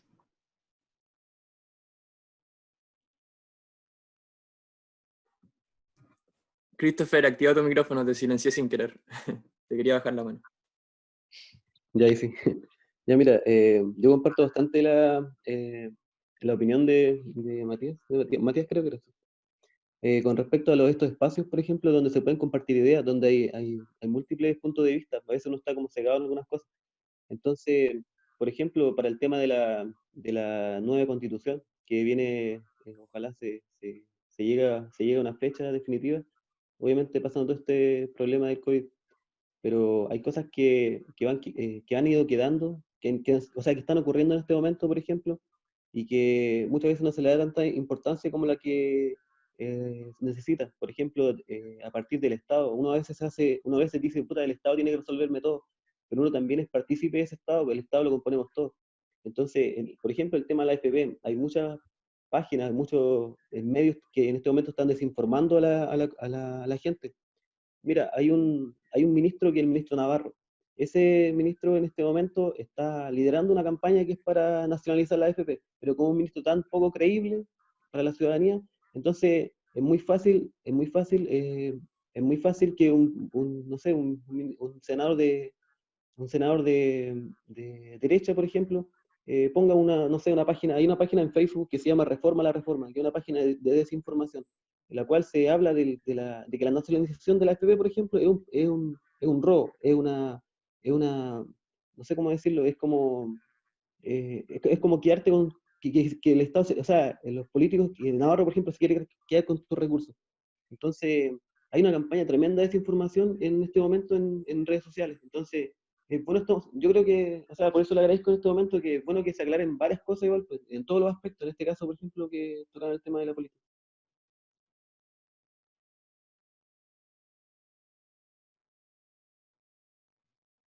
Gracias. Diego. Yo en verdad concuerdo con algunos puntos de vista del Mati. La parte del cuando la persona que domina vela por sus intereses y el dominado, como él planteaba, es el que al final tiene que ceder ante tales reglas. Estoy totalmente de acuerdo con eso. Sí me surge una duda que me la ha planteado muchas veces y no sé si el Mati tiene alguna percepción al respecto, Matías decía que esta guerra se podía ganar a través de las ideas, o punto de vista, etcétera. Pero ¿qué pasa cuando esas ideas se contraponen unas contra otras y son igualmente justas? A lo que yo voy es que, por ejemplo, tal vez en un plano personal, para mí es más relevante enfocarme netamente en el área de salud, porque tal vez tuve, no sé, un bisabuelo que la pasó mal en el área de salud pública, etcétera, etcétera. Pero para ti es más importante, no sé, porque tengas, no sé, en un plano educacional, porque uno tuvo que estudiar en un colegio municipal, etcétera. Entonces, ¿qué pasa cuando ambas ideas son igual de justas, pero no se pueden llevar a cabo al mismo tiempo? ¿Cuál ponemos una delante de la otra? Entonces, lo que me causa ruido justamente con eso es cuando nos vamos por esa línea de ganar y empezar a exigir cosas que se lleven a cabo rápido, ¿qué línea ponemos primero que la otra? Porque tal vez lo llevo a otro escenario, no sé, por ejemplo, tal vez se podrían cobrar mayor cantidad de impuestos por algo que a futuro sería ideal, pero tú estarías dispuesto hoy en día a ceder ante algo que, bueno, ya que te cobren más impuestos no habría por dónde, ni siquiera viviríamos. Pero se entiende la idea, o sea, son ideas igualmente justas, pero que se contraponen una de la otra en cuanto a qué se hace primero y qué no.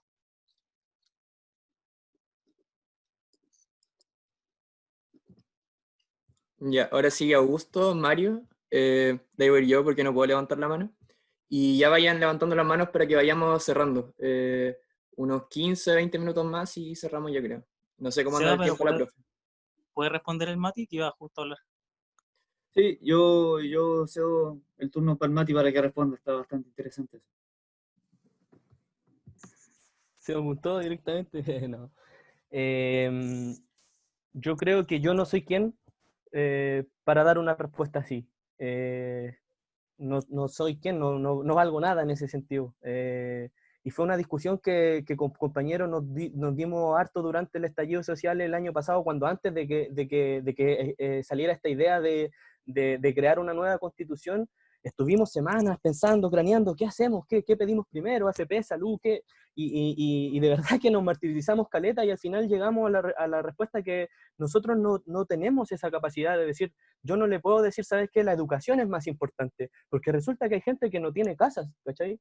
Yo no puedo decir, ¿saben qué? La salud es más importante, cuando más encima hay gente que pasa hambre, pues, ¿cachai? Entonces, yo creo que ni yo, ni cualquier persona como que estaría como capacitada para decir, ¿sabes qué? Esto es lo primordial, o esto tenemos que hacer primero, y como de alguna otra forma imponerla. Al menos yo personalmente siempre he creído en la gente, siempre he creído en la sociedad, en la organización, y yo creo que ese tipo de decisiones que son difíciles pasan a través de la organización y del conjunto en general, que claramente en ocasiones van a ser difíciles, pero creo que de esa forma es como la más correcta, la que creo yo en cuanto a poder elegir. Y en cuanto a la batalla de las ideas, que muchas veces se miran menos, así como, oye, pero decía un pensamiento nomás, un discurso. Engels tenía una frase que decía que las fuerzas materiales con las que nos enfrentamos nosotros entre este sistema, que es como el ejército, contra la policía, contra todo este aparato represivo, son fuerzas materiales, son súper concretas. No es lo mismo estarle teniendo un cartel diciendo el AFP, no más AFP, mientras que de frente te están tirando 3 lacrimógenas, 10 perdigones y te están sacando un ojo, ¿cachai? No hay competencia ahí.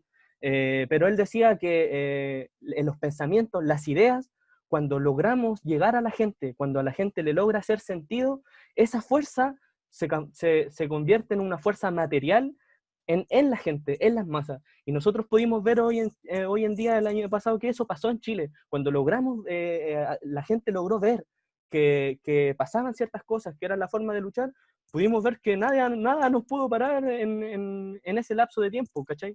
Entonces, eso, yo de verdad invitaría a no subestimarlas y a darlas, sacarse los prejuicios, sacarse los miedos de dar su opinión, de comentar ese tipo de cosas. Y respecto a la pregunta puntual que me hiciste, como te decía, yo creo que esa decisión no es personal, sino que siempre es colectiva. Yo estoy súper cortito, estoy súper de acuerdo con eso de que la unión, sobre todo estas cosas que son lindas, si se aplicaran, sería muy lindo. Sí, al menos percibo como un problema en que habría como un choque de ideas que son igualmente correctas, y eso me alarma. Entiendo en la contingencia que fue una unión, pero en base a algo que era global. Pero cuando nos vamos a lo particular de ya, ¿en qué invertimos ahora ya? Encuentro que al final como que estaríamos chocando ideas con ideas y eso sería un problema, pero no quiere decir que no esté de acuerdo con que se llevara a cabo. Eso. Sebastián, cortito. No, es que yo creo que, y vuelvo a repetir lo que dije antes, frente a ideas, como estabas diciendo tú, Diego, qué es lo que hay que hacer, salud, educación, es importante votar, es importante involucrarse. O sea, estamos demasiado acostumbrados a que el resto tome decisiones por nosotros. ¿Ya? Aquí es muy importante, es fundamental que uno se haga cargo. Yo no sé por qué le tienen tanto susto al voto obligatorio. En el fondo el voto obligatorio va a hacer que todos estemos obligados a manifestar nuestra voluntad, y eso yo no lo veo malo. ¿Ya? Yo creo que hay que ser responsable. El parte de ser ciudadano es manifestar nuestras intenciones. Entonces, el votar para mí es el primer punto, es la base para, de alguna manera, demostrar qué es lo que se debe hacer, o cuáles son nuestras mayores inquietudes, cuáles son nuestros mayores dolores, cuáles son nuestras mayores preocupaciones, pero hay que hacerlo. Y es ahí donde de alguna manera nos quedamos cómodos sin hacerlo, ¿ya? Y acá están los cabros centro alumnos, y alguno también me ha escuchado, es lo que pasa también cuando se votan a paro en la universidad, pasa un poco lo mismo, o sea, dejo que el resto decida por mí y no me involucro directamente. Y eso es lo que hay que cambiar, eso es lo primero, participar, ser ciudadanos de verdad, eso para partir. Y de ahí, en el fondo, uno puede ver que pueden salir ideas creativas, ideas distintas de cómo manejar. Por ejemplo, ahora está toda la discusión de qué primero, la salud o la economía, ¿no es cierto? Porque en la medida que tengamos cuarentena, dejamos a la gente sin trabajar. Bueno, a lo mejor se puede inventar algo creativo, que algo se ha mencionado, por ejemplo, ahora con este tema de las canastas, que las canastas se contrata gente que se está quedando sin trabajo para que arme las canastas. Que las canastas las hagan las pymes que están a punto de cerrar. Que si se va a repartir comida, que a lo mejor se le pida a ciertos locales o ciertos cocineros que se están quedando sin comida. Que si tenemos enfermos, se contraten a personas que perdieron su trabajo para que vayan a cuidar enfermos, para que acompañen en este proceso de las cuarentenas, etc. O sea, yo creo que hay formas distintas, distinto, insisto, como estábamos haciendo las cosas antes, en que se pueden hacer y se pueden compatibilizar dos cosas que a priori o a primera vista pueden parecer opuestas.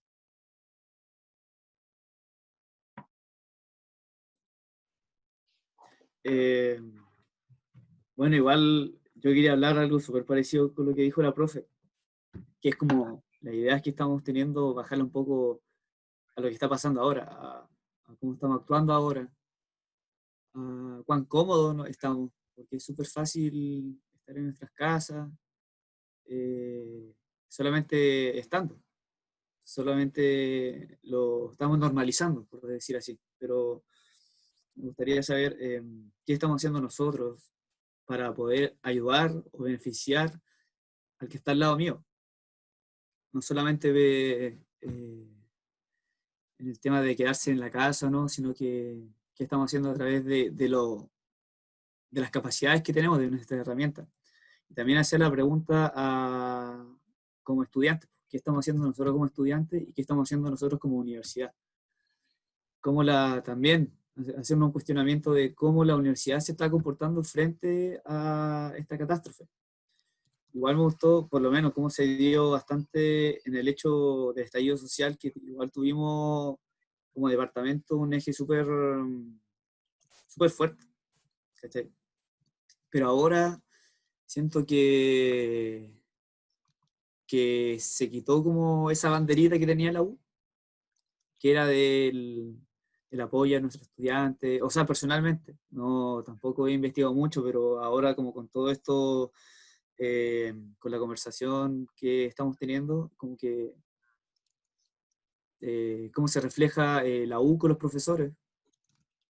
Ha tenido un comportamiento egoísta la administración, cómo ha sido con los estudiantes también, cómo ha sido también nuestra interacción nosotros como alumnos ante los profesores, cómo, si es que le hemos preguntado a los profesores cómo se han sentido, o si es que hemos tratado de participar nosotros activamente, como en estas situaciones. También los profesores preguntarse cómo están sus estudiantes, y también yo creo que es mucho más importante, es cómo la administración se preocupa tanto de los profesores como de los estudiantes. No es tanto una crítica, sino que es una reflexión. Básicamente era eso, bajarlo como un poco más a nuestra realidad.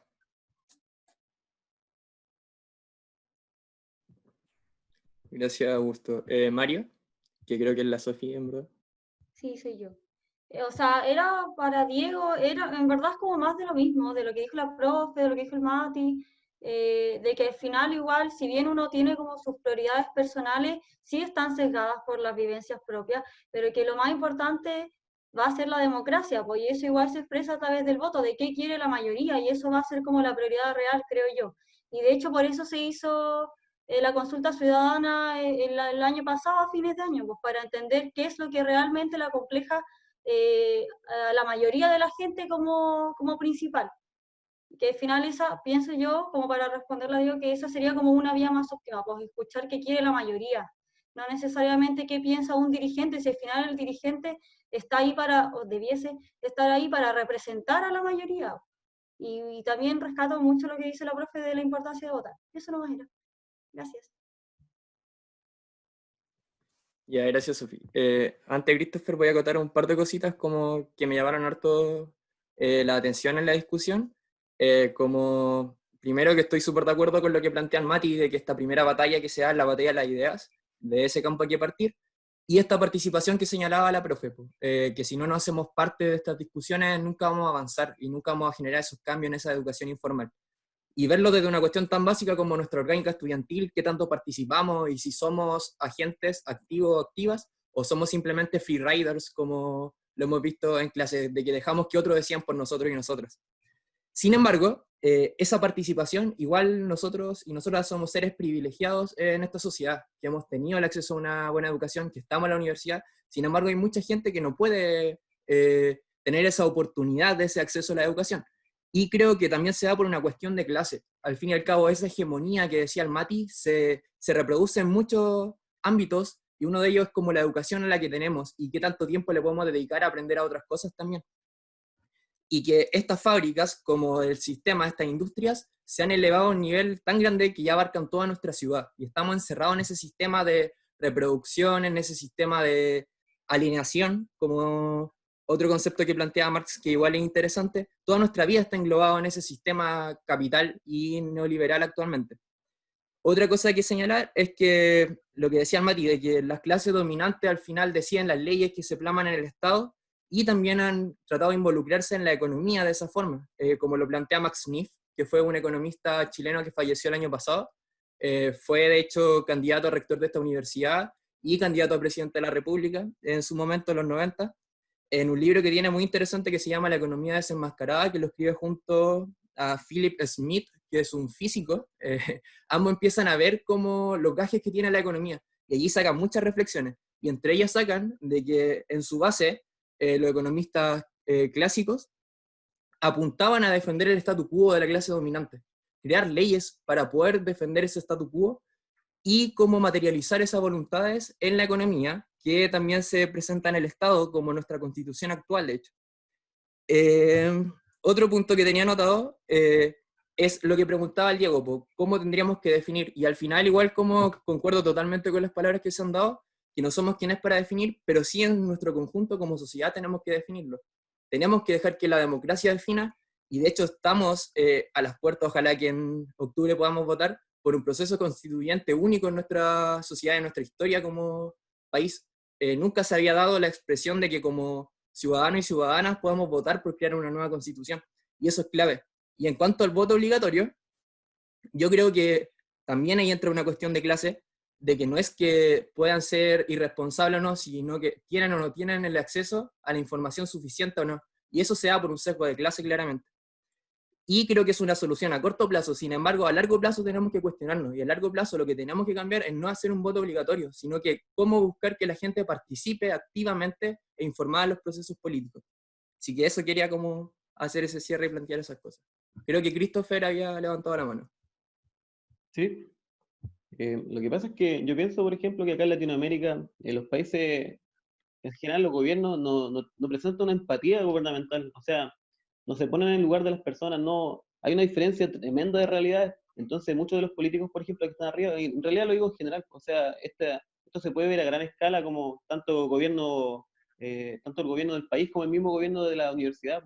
En el gobierno de la universidad, o sea, cuando ocurrió el estallido social, ellos respondieron a presiones sociales. Cuando, por ejemplo, acá en la universidad han habido paros y todas esas cosas, solicitudes, un montón de cosas que se han conseguido a raíz de los paros, han sido por presiones sociales. O sea, no hay una empatía, no hay algo que el gobierno universitario diga, ¿sabes qué? Está pasando algo malo aquí, estamos viendo algo, estamos evaluando que está pasando algo malo, pero no hacemos nada. Esperemos a ver qué dice la gente, esperemos si nos reclaman algo.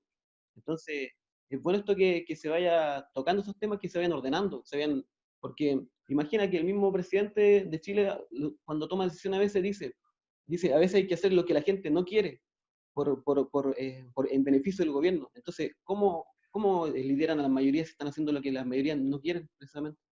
Entonces, imagina que ahora hay una tremenda acumulación de riqueza. Chile es un país que ha estado creciendo constantemente. O sea, ¿te das cuenta, por ejemplo, cuando fue la inyección de los recursos a las empresas, a las grandes empresas?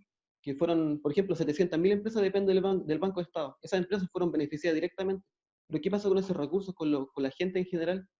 O sea, en este momento, por ejemplo, no sé si te diste cuenta del tema del bono, eso que llegó a 50.000 pesos por cada familia. Imagina que las empresas le daban el doble de la utilidad que estaban recibiendo por año. ¿Te fijas las tremendas diferencias? Esas diferencias también ocurren a nivel universitario. Ahora, por ejemplo, el tema de la misma beca de residencia, ¿cachai? Yo, por ejemplo, o sea, esto de manera particular ya, pero también se puede abordar en general porque hay muchas personas que pasan por lo mismo.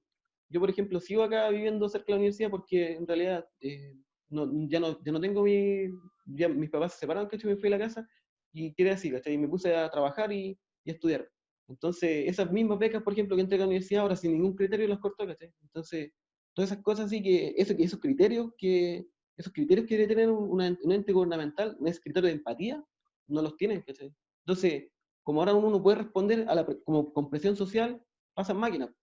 Entonces, yo creo que de ese lado hay que empezar a ver, porque hay que empezar a ver qué piensan ellos, ponerse en lugar de ellos también. Porque ellos no se ponen en lugar de nosotros veamos cómo lo piensan ellos, cómo se estructuran las decisiones a nivel mayor, a nivel mayor, cómo nos ven a nosotros. Entonces ahí uno tiene que empezar es como entender al enemigo, en este caso ya hay que ponerle nombre ya, ¿cachai? De alguna manera. Eso es lo que quisiera decir.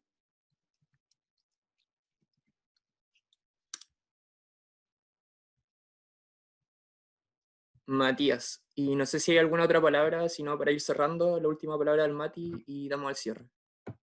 Dale nomás. Sí, que es terrible interesante lo que plantean al último nuestros compañeros en el sentido de que ya es ver la realidad, como quiénes son nuestros líderes, por así decirlo, y en verdad que yo creo que hasta la concepción de liderazgo que uno tiene se da cuenta que no se refleja lo que uno esperaría, porque yo me imagino, como decía la Sofi cuando está ahí, que el líder gobierna obedeciendo, ¿cachai? Al menos así yo me imagino cómo es su liderazgo, que una persona que lidera no lo hace bajo sus criterios, sino que obedeciendo lo que sus compañeros, compañeras, lo que la gente en verdad como que le mandata, por así decirlo. Entonces ese es como el liderazgo que al menos yo me imagino y en el que yo creo, y que claramente no se ve reflejado hoy en día. Y lo segundo es que es muy difícil, dado todo el contexto hegemónico como que dábamos antes, que gente de nuestra clase trabajadora pudiese llegar al Parlamento. Ha sido muy, muy difícil. El hecho de que gente pudiese llegar recién a entrar a disputar ideas en el Parlamento, porque como le mencionaba anteriormente, para mí el Estado y las leyes actuales son voluntades de las clases dominantes y no de la mayoría de la gente. El hecho de que gente haya podido llegar ahí ha sido muy difícil. De hecho, recién yo creo que estamos viendo que hijos e hijas de trabajadores y trabajadoras recién están optando a una educación superior de calidad, recién están saliendo profesionales, recién se está formando médico, ingeniero, abogado, de esas clases que vienen como con todo eso arraigado y dentro, po. Entonces se ha hecho muy difícil, po. Esa es una de las opciones, po. Y como nos damos cuenta, ha sido difícil poder llegar ahí, y se nos va a hacer cada vez más difícil, pero ojalá que esos espacios sean espacios de disputa y que gente de nuestra clase trabajadora pueda optar ahí.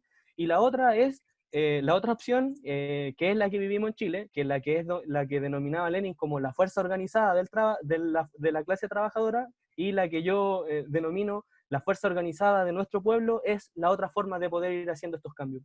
Y nosotros lo vimos en octubre del año pasado, que esa fuerza organizada logró hacer algo histórico, que fue lograr poder cambiar una constitución. Y yo creo que esa fuerza organizada, y yo creo que es como con lo que me voy de este conversatorio en función de todas las palabras que han dicho, con dos cosas elementales, que es la participación y esta batalla de ideas que mencionaban en delante, que como podemos ver con hechos empíricos y reales, históricos, que se puede.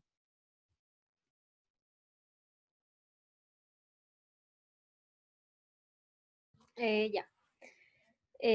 Bueno, igual yo estoy como muy feliz porque resultó todo muy, muy bonito. Pude tomar como muchos apuntes, muchas apreciaciones de todos ustedes que en verdad no las tenía. Y creo que lo principal, uno de los puntos principales a los cuales llegamos es que es necesaria la participación y que es necesario involucrarse. Entonces, bueno, vamos a seguir haciendo estas instancias. Pronto se vienen como más actividades para que sigamos participando, para que nos sigamos involucrando y sigamos aprendiendo, porque yo creo que es súper importante partir de eso, partir informándonos para entender un poco más cómo funciona todo esto, que igual es súper complejo, pero que lo podemos lograr, así que nosotros tenemos toda la motivación como para seguir dando esas herramientas como para que nos sigamos instruyendo. Así que eso, darle las gracias a la profe Maca, gracias por su tiempo, a todos mis compañeros y compañeras que asistieron, de verdad que ojalá se vuelva a repetir, que asistan la misma cantidad de personas y que nada, pues que sigamos luchando. Así que eso, muchas gracias a todos y todas. No sé si alguien más quiere decir algo. No, gracias a ustedes por invitarme, es muy entretenido discutir con ustedes cosas que no siempre se pueden dar en el aula y nada, se agradece. Todo aprendemos con esto. Sí. No sé si alguien más quiere decir algo. Yo igual quiero agradecer al Centro de Alumnos por haber organizado esto y también a la profesora por, como igual lo estuvo diciendo bastante durante el conversatorio, como estas instancias de educación no directa, pero son instancias en que uno indirectamente aprende bastante, comparte bastante y se siente incluso un poco más cercano al otro. Muchas gracias, profesora. Ya. ¿Alguien más? Creo que no. Ya, tíos. Que estén muy bien, muchas gracias y cuídense. Chao, gracias. Chau. Chau.